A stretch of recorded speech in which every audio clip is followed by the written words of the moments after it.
जय श्रीमन नारायण। कार्तिक मास कथा अध्याय 8। हे राजन, नारद जी ने महाराज पृथु की नक्त व्रत संबंधित जिज्ञासा शांत कर आगे कहा। अब मैं तुम्हें विधि विधान सहित कार्तिक मास के स्नान का महात्म बताता हूँ। श्रद्धा युक्त होकर सुनो। इस विषय पर जानने हेतु मैंने परम पितामह ब्रह्मा जी से प्रार्थना की थी। तब उन्होंने जो कुछ बताया वही मैं तुमसे कहता हूँ। ब्रह्मा जी ने कहा, हे नारद, तुम सदा ही लोक हित के प्रश्न करते हो। यह प्रश्न लोक हितार्थ तुमने किया है, जिसका उत्तर मैं विस्तार पूर्वक दूंगा। हे नारद, जो कथा मैं तुमसे कहने जा रहा हूँ, इसके श्रवण मात्र से ही पापों का नाश हो जाता है। एक समय नैमिषारण्य में शौनक ऋषियों ने सूत जी से कहा कि हे ऋषिगणों, सत्संग से मन पवित्र होता है एवं पाप दूर होते हैं, ज्ञानियों को मोक्ष मिलता है और सांसारिक कामनाओं की पूर्ति होती है। जिस प्रकार श्री गंगा जी पापों को नष्ट कर देती हैं, चंद्रमा ताप को और कल्प वृक्ष दरिद्रता को नष्ट कर देता है, उसी प्रकार सत्संग का मात्र एक क्षण मनुष्य के सभी पापों को धो डालता है। उसके सभी संताप मिट जाते हैं। हे पुत्र, सत्संग का एक क्षण भी दुर्लभ मोक्ष को देने वाला है। हे वत्स, कार्तिक मास मनुष्य को सत्संग का सर्वोत्तम अवसर प्रदान करता है। इस माह में धर्मचारिणी महिलाएं एवं पुण्यात्मा पुरुष 2 घड़ी रात्रि रहने पर ही शय्या त्याग देते हैं और कुश, तिल, अक्षत, पुष्प तथा चंदन लेकर किसी सरोवर पर जाते हैं अथवा किसी नदी या जलकुंड पर स्नान करते हैं। हे पुत्र, घर के स्नान से तालाब पर जाकर स्नान करने से 10 गुना अधिक फल प्राप्त होता है। तालाब से 10 गुना फल नदी प्रदान करती है। नदी से 10 गुना फल संगम के स्नान से मिलता है और इसमें भी 10 गुना अधिक फल किसी तीर्थ पर किए स्नान का मिलता है। स्नान करने के बाद भगवान विष्णु को अर्घ अर्पित कर इस प्रकार प्रार्थना करनी चाहिए। हे कमलानम, हे जल में वास करने वाले नारायण, आपको बारंबार नमस्कार है।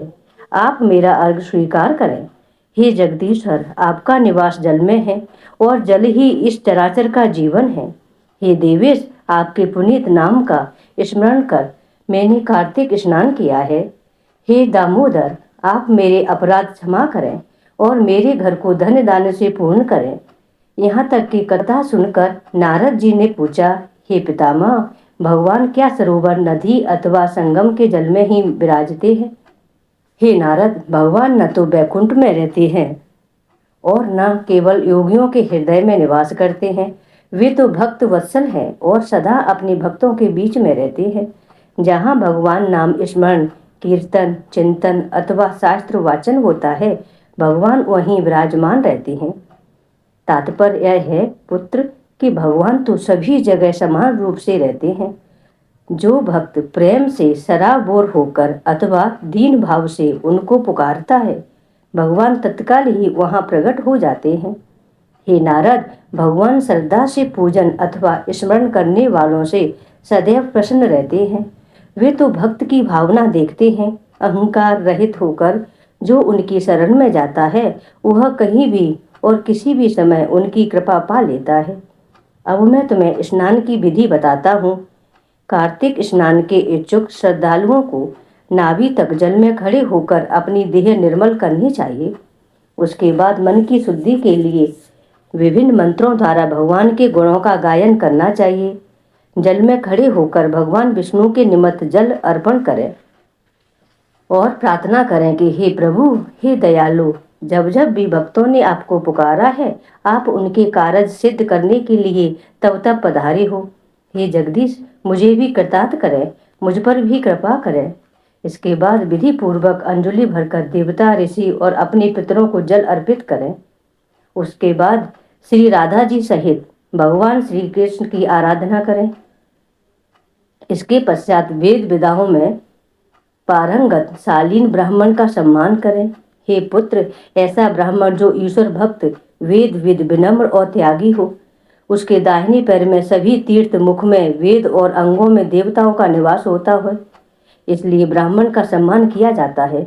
हे पुत्र, इसके बाद श्री हरि प्रिया तुलसी का पूजन अवश्य करना चाहिए। तीर्थ राजप्रयाग में संगम पर विधि विधान से स्नान करने का जो फल मिलता है, वही फल तुलसी पूजन करने से प्राप्त होता है। काशी में भगवान विश्वनाथ का ध्यान धरकर प्राण छोड़ने पर जो फल प्राप्त होता है, वही फल कार्तिक मास में तुलसी पूजन से प्राप्त होता है। श्री सूत जी बोले कि हे ऋषिगणों, भगवती तुलसी की पूजा करते समय इस प्रकार प्रार्थना करें। हे हरप्रिया तुलसी, देवी देवताओं ने तुम्हें उत्पन्न किया है, सभी मुनीश्वरों ने तुम्हारी वंदना की है, तुम्हें शालिग्राम जी का साथ मिला है। हे पापों का नाश करने वाले, मुझे अपनी कृपा प्रदान करो। हे मुनियों, स्नान पूजन आदि के बाद विष्णु भगवान की लीलाओं की पौराणिक कथाएं सुननी चाहिए, कथावाचक का आदर करना चाहिए। इस प्रकार कार्तिक स्नान और व्रत करने वाला पूजन वंदन करे। श्री ब्रह्मा जी बोले, हे नारद, कार्तिक मास में विधि विधान से स्नान पूजन करने वाले के सभी मनोरथ पूर्ण हो जाते हैं। जो जन श्रद्धा युक्त होकर इस कथा का वाचन या श्रवण करते हैं, उनकी भी सभी मनोकामनाएं पूर्ण होती हैं। बोलिए श्री हरि नारायण की जय। 9वां अध्याय। कार्तिक स्नान और व्रत की विधि एवं उसका महत्व जानने के बाद सभी ऋषियों ने श्री सूत जी से पूछा, महाराज, कृपा कर यह बताएं कि कार्तिक मास के व्रत का उद्यापन किस प्रकार किया जाता है, उसकी विधि क्या है। यह प्रश्न सुनकर श्री सूत जी बोले, हे मुनीश्वरों, राजा पृथु ने भी नारद जी से यही प्रश्न किया था। तब नारद जी ने जो कुछ महाराज पृथु को बताया, वही मैं आपको बताता हूँ। नारद जी ने कहा कि हे राजन, कार्तिक व्रत करने वाले को कार्तिक शुक्ल पक्ष की चतुर्दशी को व्रत पूरा करके विष्णु भगवान की प्रसन्नता के लिए एक सुंदर मंडप बनाना चाहिए। मंडप के चारों द्वारों पर जय, विजय, सुशील और पुष्पशील नामक भगवान विष्णु के द्वार रक्षकों की स्थापना करनी चाहिए। उसके बाद भगवती तुलसी की वेदी पर सर्वतोभद्र मंडल बनाए और उस पर कलश स्थापित करें। कलश पर श्रीफल रखें। फिर शंख, चक्र, गदा और पद्म धारण करने वाले विष्णु भगवान की पूजा करें। उसके बाद सर्वतोभद्र मंडल में इंद्र आदि देवताओं की पूजा करें। हे राजन, नारद जी ने आगे कहा, भगवान द्वादशी तिथि को शयन से उठे, त्रयोदशी को उन्होंने देवताओं को दर्शन दिए और चतुर्दशी को सभी देवी देवताओं ने उनका पूजन किया था। इसलिए कार्तिक मास के शुक्ल पक्ष की इन तिथियों को सभी प्रकार से भगवान विष्णु की पूजा की जाती है। पूजन के उपरांत रात्रि में भगवान के नाम का जागरण, कीर्तन एवं भजन, शास्त्रों का पठन पाठन करना चाहिए। हे राजन, दूसरे दिन प्रातः काल में अपनी श्रद्धा अनुसार ब्राह्मणों को भोजन कराना चाहिए और दक्षिणा देनी चाहिए। जिस ब्राह्मण ने शास्त्र सुनाए हों, उसे श्रद्धा पूर्वक दान दक्षिणा देनी चाहिए। श्री सूत जी बोले, हे ऋषिगणों, कार्तिक व्रत का उद्यापन करते हुए तुलसी के मूल में शालिग्राम की पूजा करें। नर्मदा और गंगा के तट पर रहने के बराबर फल तुलसी के साथ रहने का मिलता है। हे मुनियों, श्रद्धा पूर्वक लगाई और ध्यान पूर्वक रचित तुलसी में सभी तीर्थों और देवताओं का वास होता है। कार्तिक मास में आंवले के वृक्ष का भी बड़ा महत्व है। आंवले की जड़ में भगवान विष्णु का पूजन करने से मनुष्य को सभी पापों से मुक्ति मिल जाती है। हे ऋषिगणों, जो श्रद्धालु व्रती उद्यापन करते समय 21 ब्राह्मणों को उनकी पत्नियों सहित आमंत्रित करते हैं और पूजन सेवा आदि कर श्रद्धा भक्त से उनका आशीर्वाद लेते हैं, उनकी संपत्ति में वृद्धि होती है और मोक्ष प्राप्त होता है। हे ऋषियों, जिस प्रकार भगवान विष्णु का गुणगान करना और उनकी महत्ता बताना कठिन है, उसी प्रकार तुलसी और आंवले की पूजा की महत्ता बताना भी अत्यंत दुष्कर है। हे ऋषिगणों, यह वृतांत सभी पापों का नाश करने वाला है। 10वां अध्याय। सूत जी ने सभी ऋषिगणों को संबोधित करके कहा, हे ऋषियों, कार्तिक माह में स्नान, पूजन और व्रतों का महत्व जानकर राजा पृथु का मन कार्तिक महात्म और विष्णु पूजन में रम गया, किंतु कुछ उत्सुकता जस की तस बनी हुई थी। अथवा नारद जी के श्री मुख से वे जितना अधिक सुनते थे, उनकी उत्सुकता उतनी ही बढ़ती जाती थी। उन्होंने नारद जी से कहा कि हे नारद जी, आपने कार्तिक महात्म का बड़ा ही उत्तम फल कहा है। अब कृपा कर तुलसी का महात्म सिद्ध करने वाला दृष्टांत भी सुनाइए। यह सुनकर श्री नारद जी बोले, हे राजन, प्राचीन काल में शहाद पर्वतमाला में करवीरपुर नामक एक स्थान पर धर्मदत्त नामक एक ब्राह्मण रहता था। वह भगवान विष्णु का अनन्य भक्त था, ब्रह्म ज्ञानी तथा धर्मात्मा था और सदा ओम नमो भगवते वासुदेवाय मंत्र का जाप करता रहता था।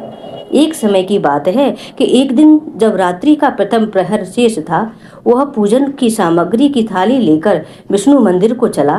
कुछ दूर जाने पर अचानक अपने सामने से आती हुई एक राक्षसी को देखा, जिसकी दशा बड़ी ही विचित्र और भयानक थी। उसके देह पर कोई वस्त्र नहीं था, उसकी आंखें लाल और दांत टेढ़े मेढ़े थे। उस भयानक राक्षसी को देखकर धर्मदत्त भय के मारे थर थर कांपने लगा। घुर घुर करती वह उसकी ओर बढ़ने लगी। धर्मदत्त के पास अपनी रक्षा के लिए कोई अस्त्र शस्त्र भी नहीं था, अतः उसने पूजन के थाल में रखा तुलसी मिश्रित जल लेकर उस पर फेंका। हे राजन, इसे भगवान शालिग्राम की अपार महिमा ही जानो कि शरीर पर जल का स्पर्श होते ही उस राक्षसी के सभी पाप दूर हो गए।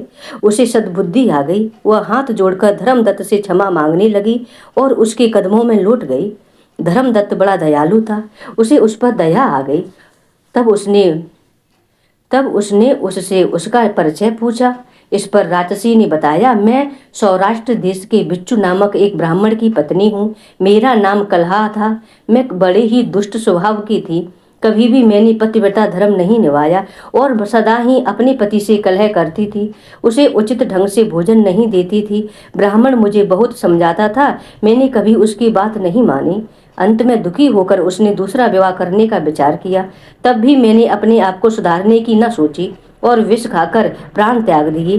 तब यम के दूत मुझे पकड़कर ले गए। वहां यमराज ने जय चित्रगुप्त से मेरे अच्छे बुरे कर्मों के विषय में पूछा तो चित्रगुप्त ने बताया कि इसने कभी पतिव्रत धर्म का पालन नहीं किया, सदा अपने पति से द्वेष रखा और उसके उत्तम गुणों की उपेक्षा की। यह सदा अपने अभिमान में रहती थी। जिस पात्र में भोजन बनाती थी उसी में खाती थी। यह सब वृतांत सुनकर यमराज ने कहा कि जिस पात्र में भोजन बनाती थी उसी में खाती थी, अतः इसे अपनी संतान को खाने वाली बिल्ली की योनि में भेजा जाए। यह अपने पति से द्वेष कर रखती थी, अतः इसे विष्ठा खाने वाली सूकरी की योनि में भेजा जाए। इसने आत्महत्या की, इसके दंड स्वरूप इसे राक्षसी की योनि में भेजा जाए। इस प्रकार हे ब्राह्मण, मैंने अनेकों वर्षों तक बिल्ली और सूकरी की योनियों में भोगा। इस प्रकार हे ब्राह्मण, मैंने अनेकों वर्षों तक बिल्ली और सूकरी की योनियों को भोगा, अतः मैंने राक्षसी की योनि पाई और उसके कष्ट भोगती आज आपके सामने आई हूँ। आपके द्वारा छिड़का गया जल मेरे पापों को नष्ट करने में सहायक बना है।